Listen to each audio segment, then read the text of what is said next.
Hello everyone, Komal Sharma this side, and here I welcome you all at your own Gargi classes, a place where you can easily get all the informations relevant to your competitive exams.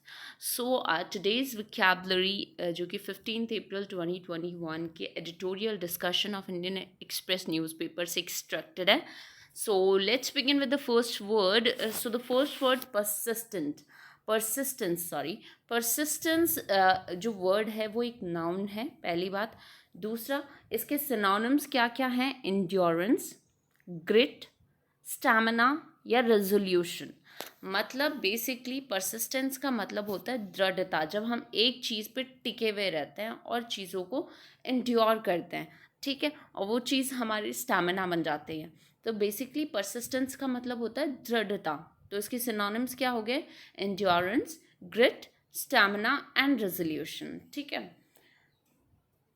इसी word के अगर हम antonyms की बात करें, so the antonym of persistence are laziness, lethargy and weakness. तो ये just opposite हो गए. परसिस्टेंस जो वर्ड है, जो नाउन है, उसके जस्ट ऑपोजिट कौन से वर्ड्स हो गए? Laziness, lethargy and weakness. तो परसिस्टेंस जो वर्ड है, जो नाउन है, उसका मतलब क्या हो गया? The fact of continuing in an opinion or course in spite of difficulty.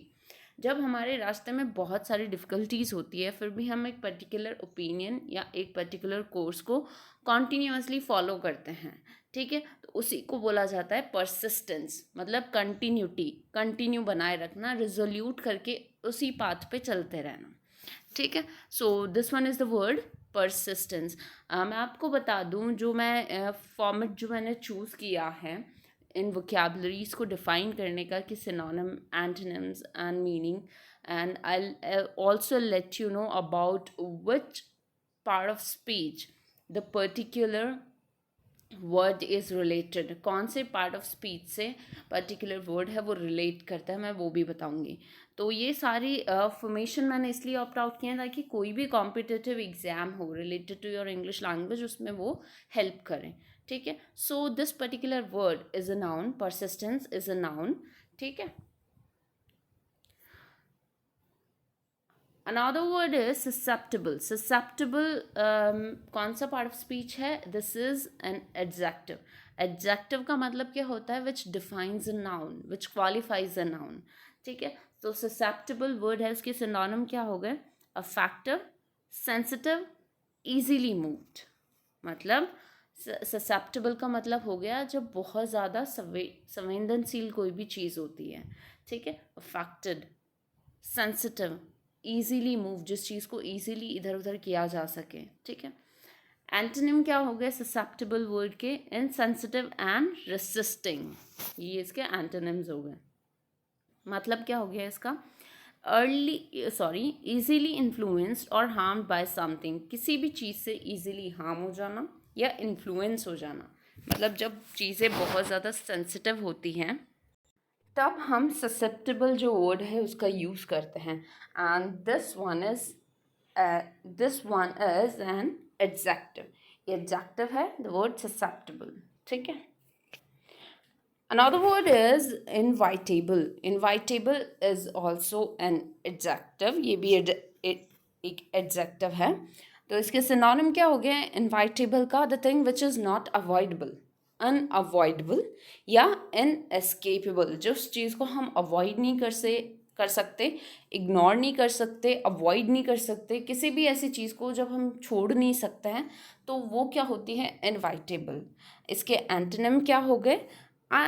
Avoidable and escapable. मतलब ऐसी चीज़ें जिनको अवॉइड भी किया जा सके और जिससे हम दूर भी जा सकें, तो वो इसके जस्ट ऑपोजिट हो गए. ठीक है. मतलब क्या हो गया इनवाइटेबल का? Certain to happen and unable to being avoided और प्रिवेंटेड. मतलब कोई भी ऐसी चीज़ जो कि इनवाइटेड है, जो कि होनी ही है. ठीक है. श्योरिटी है कि ये चीज़ होगी ही, और जिसे प्रिवेंट भी नहीं किया जा सकता, क्योर भी नहीं किया जा सकता, और अवॉइड भी नहीं किया जा सकता. So this is the word invitable, and this is an adjective. Another word is prudent. Prudent का prudent भी एक adjective है. ठीक है. Adjective, I already mentioned that the word which defines noun. ठीक है। तो प्रूडेंट का सिनोनिम क्या हो गया? Sensible, careful and reasonable. Sensible, careful and reasonable, ठीक है, ये प्रूडेंट के सिनोनिम्स हो गए। एंटोनिम क्या हो गया प्रूडेंट का? Just careless, expensive and foolish, ठीक है। तो प्रूडेंट का बेसिक मतलब क्या हो गया? The thing which consist sense, जिसमें सेंस होता है, केयर होती है, जिसमें रीजन होता है, और उसके जस्ट ऑपोजिट एंटोनिम्स हो गए, ठीक है। मतलब क्या हो गया प्रूडेंट का? अवॉइडिंग रिस्क, जब हम कोई भी रिस्क फैक्टर को अवॉइड करते हैं तो उसी चीज़ को क्या बोला जाता है? Prudent, right. So this is also an adjective. Here we have the idiom. Idiom है in tandem. In tandem is an idiom. इसका मतलब होता है एट द सेम टाइम, या फिर वन बिहाइंड अनदर। जब दो चीज़ें साथ साथ में होती है, साइमल्टेनियसली होती है, तब हम जो इडियम है इन टैंडम उसका यूज़ करते हैं, ठीक है। So this is the word, this is the idiom in tandem. Another word is which is the verb. एक वर्ब है ये, जिसका जो कि है कॉन्डोन। कॉन्डोन के सिनोनिम्स हो गए एक्सक्यूज, फॉरगिव या फॉरगेट। मतलब कोई भी एक ऐसी चीज़, कोई भी ऐसे अनवर्दी चीज़ जो कि एक्सेप्टेबल होती है, जिसे हम भूल जाते हैं या अवॉइड कर देते हैं, इग्नोर कर देते हैं, तब हम वर्ब का यूज़ करते हैं कॉन्डोन। तो इसके सिनोनिम्स क्या हो गए? Excuse, forgive and forget. Antonym क्या हो गया? अटेंड, डिनाई या रिफ्यूज़। मतलब मना कर देना, रिफ्यूज़ कर देना कि हमें ये जो आपने गलती कमिट की है वो उसके सॉरी जो है वो एक्सेप्टेबल नहीं है, तो वो हो गया इसका ऑपोजिट एंटोनिम। और सिनोनिम क्या हो गया? जब हम फॉर ग्रांट कर देते हैं उस चीज़ को, जब हम फॉरगिव कर देते हैं, फॉरगेट कर देते हैं, तो उसका मतलब क्या हो गया? टू रिगार्ड और ट्रीट समथिंग बैड और ब्लेम वर्दी एज एक्सेप्टेबल एंड फॉरगिवेबल। जब हम किसी भी एक ऐसी चीज़ को जो कि अनवर्दी है या ब्लेम वर्दी है, उसको अवॉइड कर देते हैं या माफ़ कर देते हैं। So there we use the verb condone. Another word is encore. Basically इसका जो प्रोनाउंसिएशन है वो कुछ इस तरीके से होता है, जहाँ पे आर साइलेंट होता है, encore। और अगर हम इसे नॉर्मल अपनी खुद की लैंग्वेज में प्रोनाउंस करें, that time we can pronounce this word as an encore, ठीक। सो encore, encore एक एक्सक्लेमेशन वर्ड है। एक्सक्लेमेशन जो हमारी सडन फीलिंग या सडन इमोशन को एक्सप्रेस करे। तो encore जो है इसके सिनोनिम क्या हो गए? प्रेज, रिपीटेशन या रिटर्न।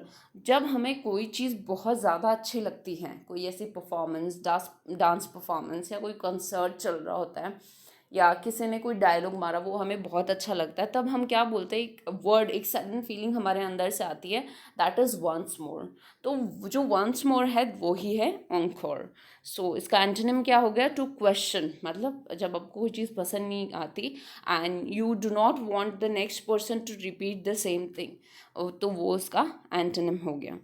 सो encore जो वर्ड है, इसका मीनिंग क्या हो गया? Called out by an audience that wants the performers in a concert etcetera to sing और प्ले समथिंग एक्स्ट्रा, ठीक है। जब हमारी डिमांड होती है कि कोई भी हमें परफॉर्मेंस है, कोई भी चीज़ हमें बहुत अच्छी लगती है और हम चाहते हैं कि वो दोबारा रिपीट हो, और हम एकदम से जो हमारी सडन फीलिंग्स है, जो एक्सक्लेमेटरी जो वर्ड्स है वो निकलते हैं, those are once more, once more, तो वही वर्ड होता है encore, ठीक है। Here we have a noun that is pyre. Pyre का मतलब क्या होता है? इस पिक्चर से होपफुली आप आइडिया अगर लगा सकते हैं, तो यू कुड सी हियर, ये होता है पायर। ये जो वुडन का जो पाथवे बना हुआ है, जो कि लैंडमार्क को सी से कनेक्ट कर रहा है, तो उसी को पायर बोलते हैं। So basically a long structure, a long structure sticking out from the land over the sea. मतलब लैंड से सी तक स्टिक्ड होता है वो, जहाँ पे लोग जा सकते हैं, और जो बड़ी बोट्स हैं वो वहाँ पे टाइड होती हैं। आप इस पिक्चर को देख के समझ सकते हैं कि जो पाथवे है इसको पायर बोला जाता है बेसिकली, ठीक है। Here we have the last but not the least word at all. So the another noun that is adherence. Adherence is a noun. Adherence का मतलब होता है अटैच्ड होना किसी चीज़ से, मतलब बंधे हुए रहना, ठीक है। तो तो इसके सिनोनिम्स क्या हो गए? Attachment, loyalty and obedience. जब हम किसी चीज़ को बहुत ही शिद्दत से फॉलो करते हैं तब हम उस वहाँ पे यूज़ कर सकते हैं adherence. Following is another word for adherence. Adherence के जो इंटोनिम्स है वो कुछ इस तरीके से हो गए, डिसलॉयल्टी एंड इनकंसिस्टेंसी। ठीक है, एंड अडियरेंस का मतलब क्या हो गया? The fact of someone behaving exactly according to the rules and regulation. जब कोई रूल्स और रेगुलेशंस के हिसाब से कंटिन्यू चलता रहता है, उसी से चिपके हुए रहता है, तो वहाँ पे हम वर्ड यूज़ कर सकते हैं adherence, which is a noun. So these were the words जो कि आपके आज के एडिटोरियल डिस्कशन में से एक्सट्रैक्टेड है। इनके अलावा अगर कोई और वर्ड है जिसके बारे में आपको जानना है तो आप कमेंट सेक्शन में पूछ सकते हैं। Thank you so much for attending lecture at Gargi classes.